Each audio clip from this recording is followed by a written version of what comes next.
Hello friends, welcome back to Gupta smart classes.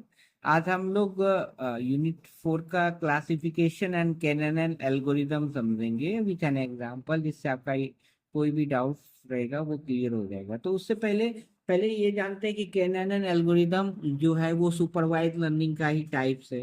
Supervise learning में classification में हम लोग पढ़ते कैनन एल्गोरिदम। तो व्हाट इज सुपरवाइज लर्निंग मैंने लास्ट लेक्चर में वीडियोस में बताया था। जिसने भी नहीं देखा है तो काइंडली वॉच दो लेक्चर्स, फिर ये कंसेप्ट आगे क्लियर होगा। तो बेसिक सुपरवाइज लर्निंग में क्या होता है कि हम मॉडल बनाते हैं। मॉडल में एक क्या लेवल डेटा रहता है। लेवल डेटा की हेल्प से हमें क्लास लेवल नोन रहता है। तो क्लास लेवल नोन रहेगा तो हम मॉडल बना देंगे, फिर टेस्ट डेटा डालेंगे और वो इजीली मॉडल जो है प्रिडिक्ट करेगा कि स्क्वायर है या ट्रायंगल है। ठीक है।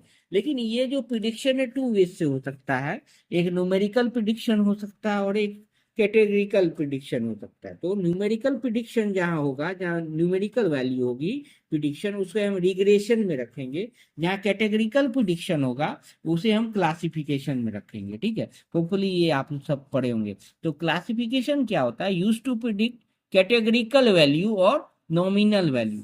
जैसे हमें इस केस में ही मैंने देखा था, इसमें बताना है कि कौन सा स्क्वायर होगा या ट्रायंगल होगा, तो ये सब क्लासिफिकेशन में आ जाएगा।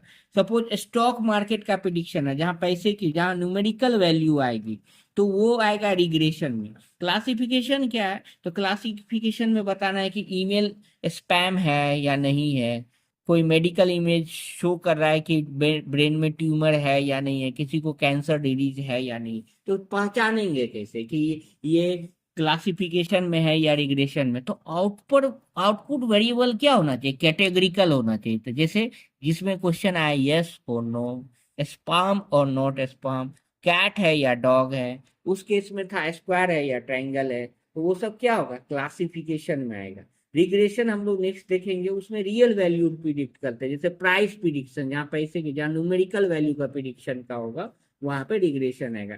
यहाँ पे क्लासिफिकेशन में याद रखना है सीसी क्लासिफिकेशन, जिसमें प्रिडिक्शन जो प्रिडिक्ट ही करना है। तो प्रिडिक्शन जिसमें क्या होगा? कैटेगरिकल होगा, वो क्लासिफिकेशन में आता है। ठीक है। अब हम लोग जो है के एन एन एल्गोरिदम देखते हैं, के नियरेस्ट नेबर एल्गोरिदम। ठीक है।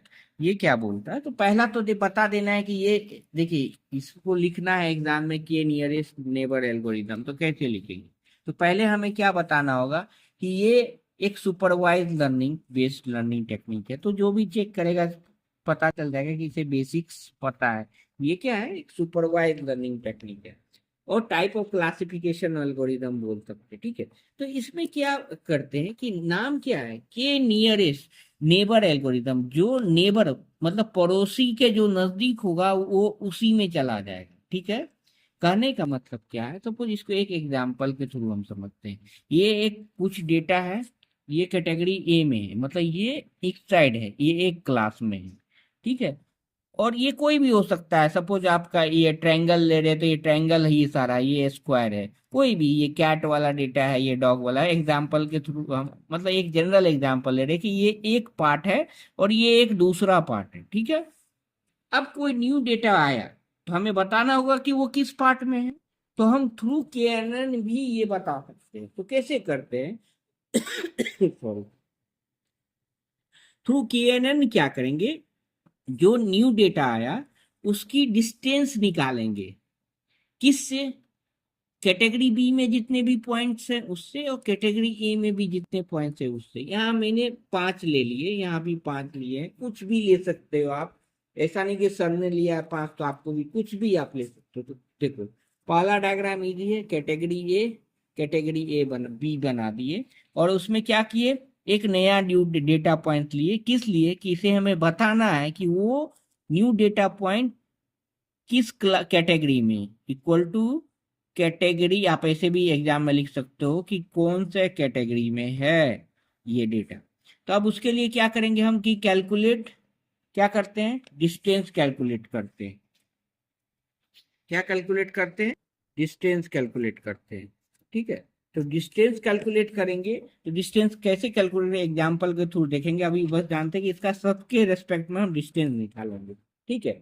अब कोई न्यू डेटा, जब डिस्टेंस निकालेंगे तो उसके बाद चेक करेंगे कि वो किस कैटेगरी के नजदीक है, नियरेस्ट है, नियरेस्ट मतलब नजदीक है, तो जिस कैटेगरी के नजदीक होगा वो वहां असाइन हो जाएगा। तो अगर सपोज मान लेते कि न्यू डेटा अभी कैटेगरी ए के नजदीक है तो कैटेगरी ए में असाइन हो जाएगा। तो ये आप बता सकते हो कि ये ऐसे डॉटेड लाइन से ये कैटेगरी ए में है, समझ गए। तो ये अगर पूछा जाए कि व्हाट इज के नियरेस्ट एल्गोरिथम, तो आपको लिखना है कि ये डायग्राम बना दो और ये ऐसे भी लिख दोगे तो चलेगा। और वन मोर थिंग, इसे हम लेजी लर्निंग एल्गोरिदम भी बोलते हैं। क्यों, ये एक एग्जांपल करेंगे तो ज्यादा समझ में आ जाएगा, फिर भी बता देता हूँ। It is considered as a lazy learning algorithm because it stores entire training data set and makes prediction by comparing new data points to stored data. मतलब ये कुछ ट्रेनिंग डेटा जैसा कोई काम नहीं करता है, जो डेटा सेट स्टोर है उसके बाद सारा काम करके ये प्रिडिक्ट करता है, इसीलिए लेजी एल्गोरिदम को बोलते हैं। इसे आप बाद में एग्जांपल करेंगे तो ज्यादा क्लियर हो जाएगा, ठीक है। अब इसके स्टेप्स क्या है, ठीक है, स्टेप्स हम रीड कर देते हैं, फिर एग्जाम्पल देखेंगे तो आपको ज्यादा क्लियर होगा। और इनफैक्ट मैं बोलता हूँ पहले हम एग्जाम्पल ही करते हैं, फिर हम स्टेप्स देखेंगे तो ज्यादा क्लियर हो जाएगा, ठीक है। तो ये हमने दो सब्जेक्ट्स लिया है, एफएमएल, जावा और रिजल्ट। ये स्टूडेंट 1 का है, ये स्टूडेंट 2 का है, ये स्टूडेंट 3 का है, ये स्टूडेंट 4 का है, ये स्टूडेंट 5 का है। सपोज 5 सीपीआई है, इसको 4 आया जावा में, तो ये स्टूडेंट का रिजल्ट ओवरऑल फेल आता है।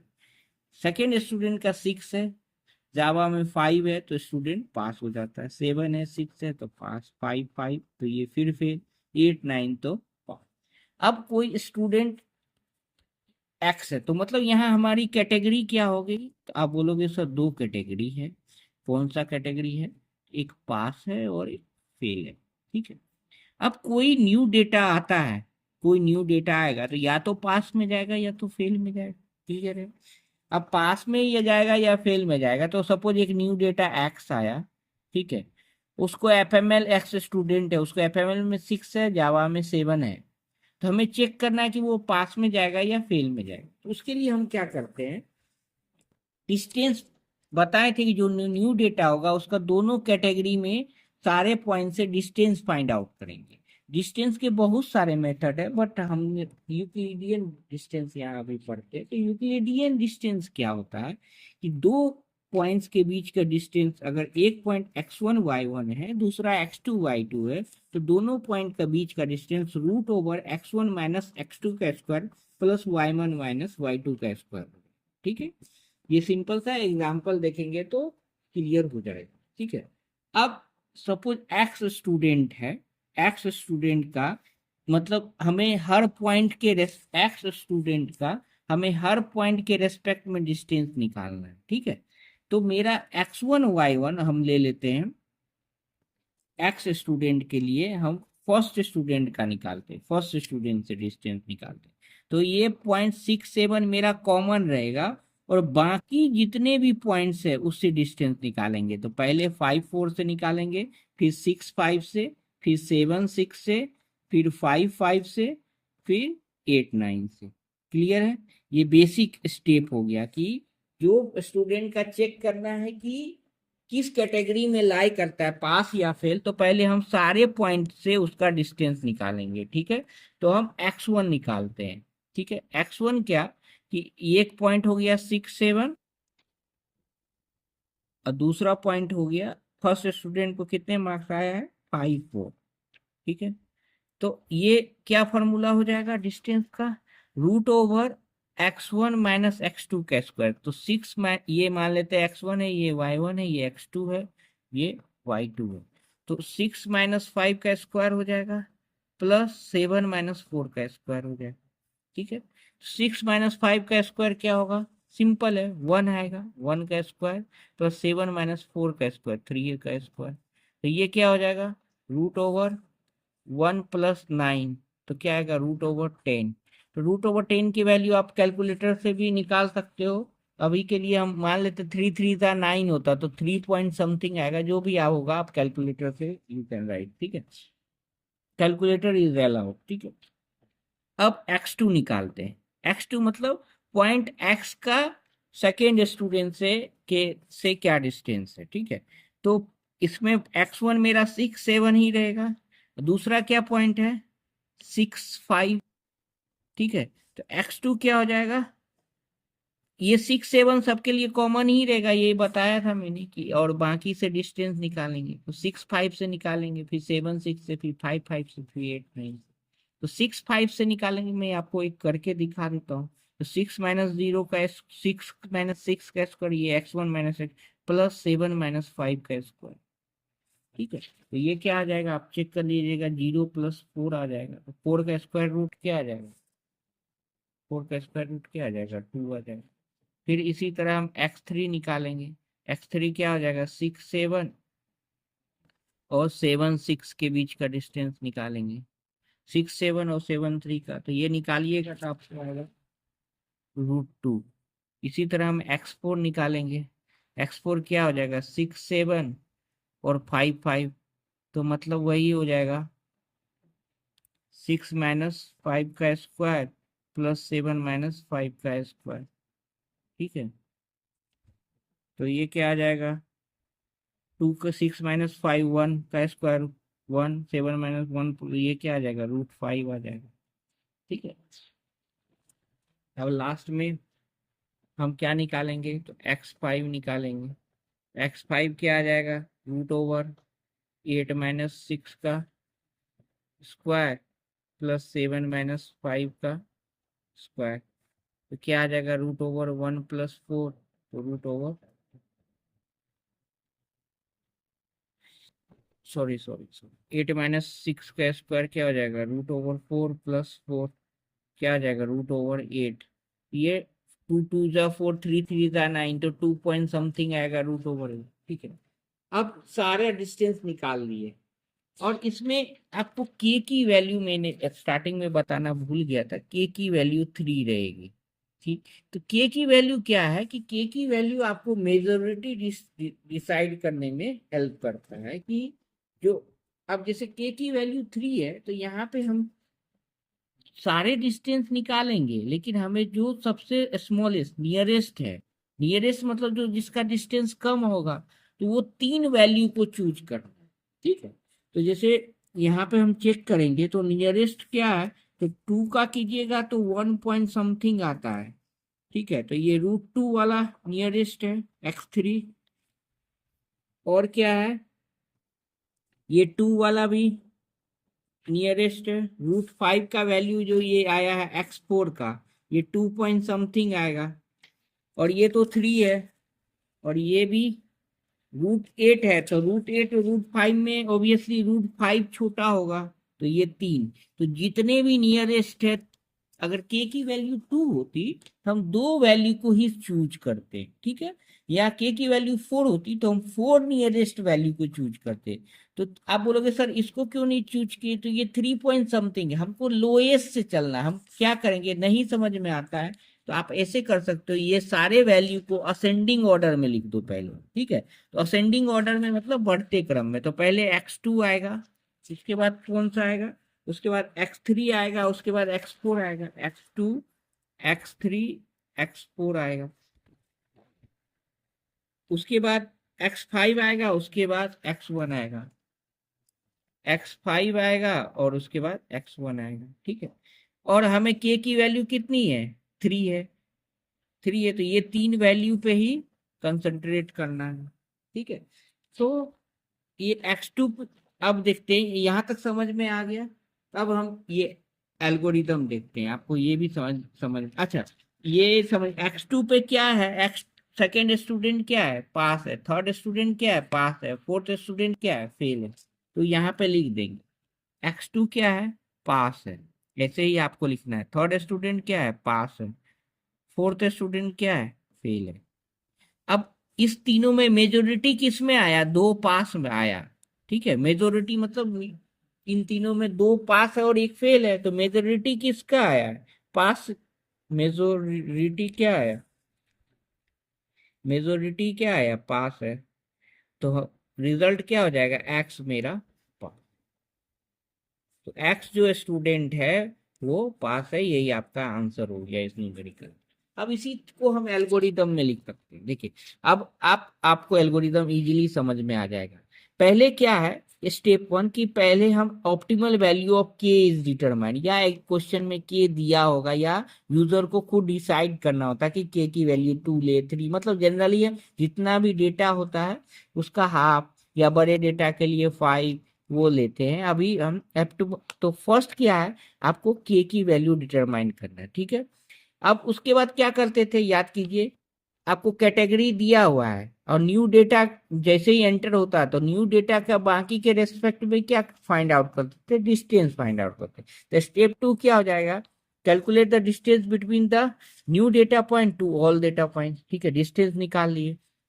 उसके बाद क्या करते थे, then arrange the data points in ascending order, किए थे अरेंज, डेटा पॉइंट सारा निकाल लिए।